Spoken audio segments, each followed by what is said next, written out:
ജയ് മോഹൻജി. വിശുദ്ധിയുടെ ശക്തി. അധ്യായം 3. ആത്മീയ പുരോഗതിയെ അളക്കുന്നതെങ്ങനെ? ലാളിത്യം ഒരു മാനദണ്ഡമാണ്. ബാഹ്യവസ്തുക്കളിലുള്ള ആശ്രിതത്വം കുറയലാണ് രണ്ടാമത്തേത്. സ്നേഹിതത്തിലും ഗുണനിലവാരത്തിലുമുള്ള മാറ്റമാണ് മൂന്നാമത്തേത്. ലാളിത്യം. ചിന്താഗതി കൂടുതൽ ലളിതമായി തീരുന്നു. ജീവിതശൈലിയിൽ സങ്കീർണതകൾ കുറയുന്നു. നിങ്ങൾ ലളിതവും എന്നാൽ അന്തസ്സുറ്റതുമായ ജീവിതം ഇഷ്ടപ്പെടുന്നു. അനാർഭാടമായ ഭക്ഷണം, അധികവും ഒരു സാത്വികമായ സസ്യാഹാരം, സാധാരണ വസ്ത്രങ്ങൾ, ലളിതമായ ജീവിതശൈലി ഇവയെല്ലാം ഇതിൽ പെടും. സ്വയം നിർബന്ധിച്ചു ചെയ്യുന്നത് കൊണ്ട് കാര്യമില്ല. ക്രമികമായ വികാസത്തിൻ്റെ അടിസ്ഥാനത്തിൽ അത് നിങ്ങളിൽ സംഭവിക്കണം. നിഷ്കാപട്യം ദൈവികതയാണ്. എത്ര കൂടുതൽ ദൈവത്തോട് അടുക്കുന്നുവോ അത്ര കൂടുതൽ ആർജവം നിങ്ങളിൽ ഉണ്ടാകുന്നു. നിങ്ങൾ കൂടുതൽ സ്വതന്ത്രനായിത്തീരുന്നു. നിങ്ങൾക്ക് ലൗകികമായ ആവശ്യങ്ങൾ കുറയുന്നു. ആശ്രിതത്വം. നിങ്ങൾ എത്ര കൂടുതൽ ആത്മീയമായി വികസിക്കുന്നുവോ അത്ര കൂടുതൽ സ്വയം പര്യാപ്തത നേടുന്നു. ആന്തരതൃപ്തിക്ക് വേണ്ടി ഉള്ള ബാഹ്യ ഉപകരണങ്ങളുടെ ഉപയോഗം സ്വയമേവ ഉപേക്ഷിക്കുന്നു. ആശ്രിതത്വം ഗണ്യമായി കുറയുന്നു. സമ്പത്തും ജ്ഞാനവും ബന്ധുത്വങ്ങൾ പോലും ഉൾപ്പെടെ എന്തിൻ്റെയും സ്വരൂപിച്ചു വയ്ക്കൽ കുറയുന്നു. ജീവിതം ലളിതവും അന്തസ്സുറ്റതുമായി തീരുന്നു. മനസ്സ് കൂടുതൽ വസ്തുനിഷ്ഠമായി തീരുന്നു. ചിന്തന പ്രക്രിയ കൂടുതൽ വ്യക്തവും നിഷ്പക്ഷവും ആയി തീരുന്നു. സിദ്ധന്മാരും മഹാഗുരുക്കന്മാരും നിങ്ങളുടെ ജീവിതത്തിൽ പ്രത്യക്ഷപ്പെട്ടു തുടങ്ങുന്നു. എന്തുകൊണ്ടെന്നാൽ നിങ്ങൾ അവരെ സ്വീകരിക്കുവാനുള്ള അർഹത നേടിക്കഴിഞ്ഞു. ഒരു പ്രത്യേകതരം ആഹാരം കിട്ടിയാലും ഇല്ലെങ്കിലും അത് നിങ്ങളുടെ മനോഭാവത്തിൽ ഒരു മാറ്റവും വരുത്തുകയില്ല. ഒരു പ്രത്യേക സാഹചര്യം ഉണ്ടായാലും ഇല്ലെങ്കിലും നിങ്ങൾക്ക് മാറ്റം ഉണ്ടാവുകയില്ല. അങ്ങനെ എന്തിലെങ്കിലും ജനങ്ങളിൽ പോലും ഉള്ള ആശ്രിതത്വം നിരന്തരമായി കുറയുന്നു. നിങ്ങൾ കൂടുതൽ കൂടുതൽ വിമോചിതനാകുകയും ചെയ്യുന്നു. കൂട്ടുകാർ നിങ്ങളെ വിട്ടുപോവുകയും ചെയ്യുന്നു. നാം ഒരു പുതിയ തലത്തിലേക്ക് വികസിക്കുമ്പോൾ പുതിയ സ്നേഹിതന്മാർ വന്നു ചേരുന്നു. നമ്മുടെ വികാസത്തിനൊപ്പം വികസിക്കുവാൻ കഴിയാത്ത സ്നേഹിതന്മാർ ഉപേക്ഷിച്ചു പോകുന്നു. സാധാരണയായി ജനങ്ങൾ അവരവരുടേതായ വേഗത്തിൽ ആത്മീയമായി പുരോഗമിക്കുന്നു. അതുകൊണ്ട് തൻ്റെ സ്നേഹിതനെ സംബന്ധിച്ച് ഈ വശം അറിയുവാനോ അംഗീകരിക്കുവാനോ കഴിയാത്തവർ അയാളുമായി സമ്പർക്കം പുലർത്താതാകുന്നു. അവർ അകന്നു പോകുന്നു എന്ന് സാരം. അതുകൊണ്ട് സ്നേഹിതന്മാർ അകന്നു പോകുന്നത് നിങ്ങളുടെ വികാസത്തിൻ്റെ സൂചനയാകാം. ഓരോ തലത്തിലും വ്യത്യസ്തരായ ഒരു കൂട്ടം സ്നേഹിതന്മാർ ഉണ്ടാകുന്നു. ഒരു കുടുംബത്തിൽ തന്നെ ഓരോ വ്യക്തിയുടെയും വികാസം വ്യത്യസ്തമായിരിക്കും. ഭർത്താവിൻ്റെയും ഭാര്യയുടെയും കുട്ടികളുടെയും വികാസ തലങ്ങൾക്ക് വ്യത്യാസമുണ്ടായിരിക്കും. അവർ തമ്മിലും അകൽച്ച ഉണ്ടാകുന്നു. ഇത് സ്വാഭാവികം മാത്രമാണ്. നമ്മുടെ ബന്ധുക്കളും നമ്മിൽ നിന്ന് അകന്നു പോകുന്നു. എന്തുകൊണ്ടെന്നാൽ ജീവിതത്തിൽ ഏതെങ്കിലും ഒരു സന്ദർഭത്തിൽ നമ്മുടെ വഴികൾ പിരിയും. എല്ലാവർക്കും നിങ്ങളുടെ ആത്മീയ വളർച്ചയെ മനസ്സിലാക്കാൻ കഴിഞ്ഞു എന്ന് വരില്ല. അത് പ്രതീക്ഷിക്കേണ്ട. അത് അങ്ങനെ ആയിക്കൊള്ളട്ടെ. വിട്ടുകളയൂ. ശാന്തമായി മുന്നോട്ടു പോകൂ. എല്ലാവരോടും ദയ കാണിക്കൂ. എല്ലാവരെയും സഹായിക്കൂ. എല്ലാവരെയും സ്നേഹിക്കൂ. ചോദ്യം: എനിക്ക് അടുപ്പമുള്ള ഒരാളെ ഞാൻ നിരീക്ഷിച്ചു കൊണ്ടിരിക്കുകയാണ്. അയാളിൽ ഒരു ആത്മീയ പുരോഗതിയും സംഭവിക്കുന്നതായി എനിക്ക് തോന്നുന്നില്ല.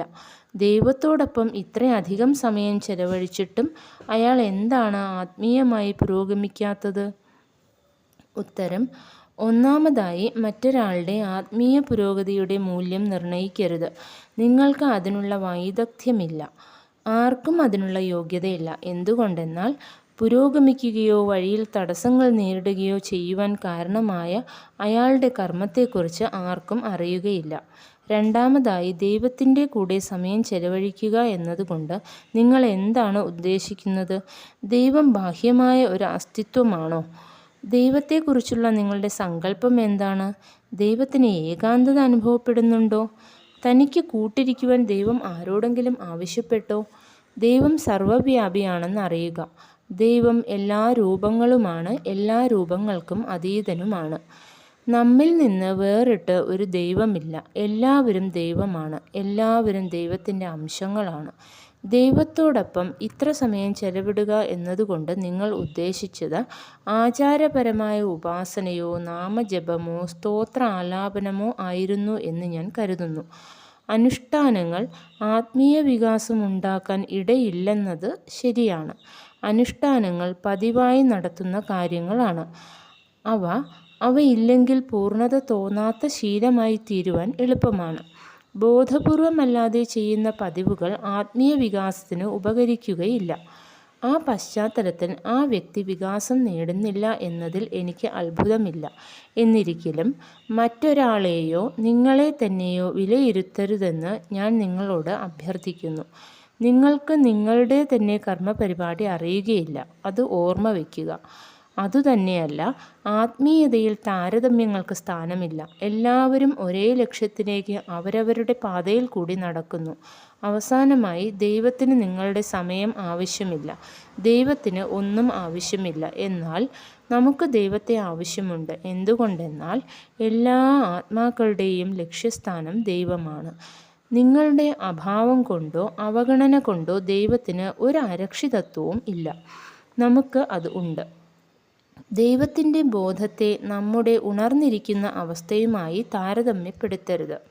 എല്ലാം നമുക്ക് വേണ്ടിയാണ്, ഒന്നും ദൈവത്തിന് വേണ്ടിയല്ല. ഇത് വ്യക്തമായി മനസ്സിലാക്കൂ. ദൈവം നിങ്ങളെ അനുഗ്രഹിക്കട്ടെ. എല്ലാം നഷ്ടപ്പെട്ടു എന്ന തോന്നൽ. ചോദ്യം: എൻ്റെ മനസ്സ് അസ്വസ്ഥമാണ്. മുമ്പൊരിക്കലും ഇങ്ങനെ ഒരു തോന്നൽ എനിക്ക് ഉണ്ടായിട്ടില്ല. എനിക്ക് ആരെയും കാണണമെന്നില്ല, ആരോടും സംസാരിക്കണമെന്നില്ല. എനിക്ക് മതിയായി എന്ന തോന്നലാണ്. എൻ്റെ ജീവിത നേട്ടങ്ങൾ വെറും 0. എനിക്ക് സ്വപ്നങ്ങൾ ഉണ്ടായിരുന്നു, എന്നാൽ ഒന്നും നേടാൻ കഴിഞ്ഞില്ല. എൻ്റെ മനസ്സ് വേണ്ട വിധം പ്രവർത്തിക്കുന്നില്ല. ഉത്തരം: മനസ്സൊരു ജാലവിദ്യക്കാരനാണ്. അങ്ങേയറ്റം യാഥാർത്ഥ്യമാണെന്ന് തോന്നിക്കുന്ന ഒരു സാഹചര്യം സൃഷ്ടിക്കുവാൻ അതിന് കഴിയും. അത് തീർച്ചയായും സത്യമാണെന്ന് നിങ്ങളെ വിശ്വസിപ്പിക്കുകയും ചെയ്യും. അതൊരു സ്വപ്നം പോലെയാണ്. ഒരു പേടി സ്വപ്നം മാത്രമായിരുന്നു അതെന്നറിയുവാൻ നാം ഉറക്കമുണരണം. നമുക്കൊന്നും സംഭവിച്ചിട്ടില്ല. അതുപോലെ ഒരു സാധാരണ മനുഷ്യൻ ഓരോ ദിവസവും സുഖത്തിൻ്റെയും ദുഃഖത്തിൻ്റെയും ഏറ്റിറക്കങ്ങളുടെ ഊഞ്ഞാലിൽ ആടിക്കൊണ്ടിരിക്കുന്നു. ചിലപ്പോൾ ഊഞ്ഞാൽ ഒരേ കാര്യം ആവർത്തിക്കുമ്പോൾ മടുപ്പുണ്ടാകുന്നു. ഇതിനെ മുഷിവ് അഥവാ ആവർത്തനം കൊണ്ട് ഉണ്ടാകുന്ന വിരസത എന്ന് പറയാം. ദിവസം തോറും മണിക്കൂറുകൾ തുടർച്ചയായി ഒരേ ജോലി ചെയ്യുമ്പോൾ ഇതുണ്ടാകുന്നു. എന്താണ് പരിഹാരം? ഒഴിഞ്ഞുമാറൽ ഒരിക്കലും പരിഹാരമല്ല. ഉണർന്നെഴുന്നേൽക്കലാണ് പരിഹാരം. ഇത് ഉള്ളിൽ നിന്ന് ഉണ്ടാകണം എന്നു മാത്രം. നിങ്ങൾക്ക് മാനസികമായ ക്ഷീണം തോന്നുകയാണെങ്കിൽ ഏതെങ്കിലും കായിക വിനോദത്തിൽ മുഴുകി ദേഹത്തെ ക്ഷീണിപ്പിക്കുക. വിരസത ഉണ്ടാക്കിക്കൊണ്ടിരിക്കുന്ന മനസ്സിനെ കൈകാര്യം ചെയ്യുവാൻ പറ്റിയ ഒരു മാർഗമാണ് ഇത്. ജഡത തോന്നുമ്പോഴെല്ലാം പുറത്തുപോയി ദേഹത്തെ വ്യായാമം കൊണ്ട് തളർത്തുക. മടുപ്പിനെ മാറ്റാനുള്ള രണ്ടാമത്തെ ഉപായം വെള്ളമാണ്. ഒന്ന് മുങ്ങുകയോ നീന്തുകയോ വെള്ളത്തിലെ ഏതെങ്കിലും ഒരു കളിയിൽ ഏർപ്പെടുകയോ ചെയ്യുക. നിങ്ങൾക്ക് ഭ്രാന്താണ് എന്ന് മറ്റുള്ളവർക്ക് തോന്നിയാലും അത് കാര്യമാക്കേണ്ട. എല്ലാവർക്കും ഭ്രാന്താണ്. ചിലർക്ക് അത് എങ്ങനെയാണ് ഫലപ്രദമായി മറച്ചു വയ്ക്കേണ്ടത് എന്ന് അറിയാം എന്നതാണ് വ്യത്യാസം. അതുകൊണ്ട് തലയെങ്കിലും വെള്ളത്തിൽ കഴുകി നവോന്മേഷം നേടുക.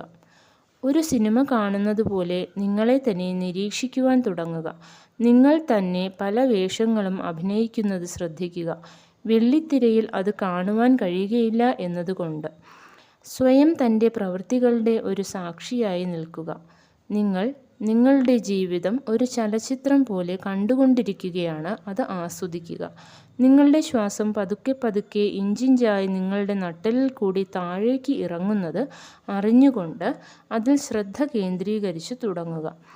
എപ്പോഴും നട്ടെല്ലിനെക്കുറിച്ച് ബോധത്തോടെ ഇരിക്കുക. സാധാരണയായി നാം 120 ഡിഗ്രി കാഴ്ചയോടെ ഇന്ദ്രിയ ബോധത്തോടെ ഇരിക്കുന്നവരാണ്. ഇനി പിൻഭാഗത്തെക്കുറിച്ച് ബോധമുള്ളവരാകുക. കണ്ണുകൾ തലയ്ക്ക് പിന്നിലായാൽ എന്ന പോലെ ശ്രദ്ധാകേന്ദ്രം പിന്നിലേക്ക് മാറ്റുക. നിരീക്ഷിച്ചു തുടങ്ങുക. അതുകൊണ്ട് ഉണ്ടാകുന്ന വ്യത്യാസം അറിയുക.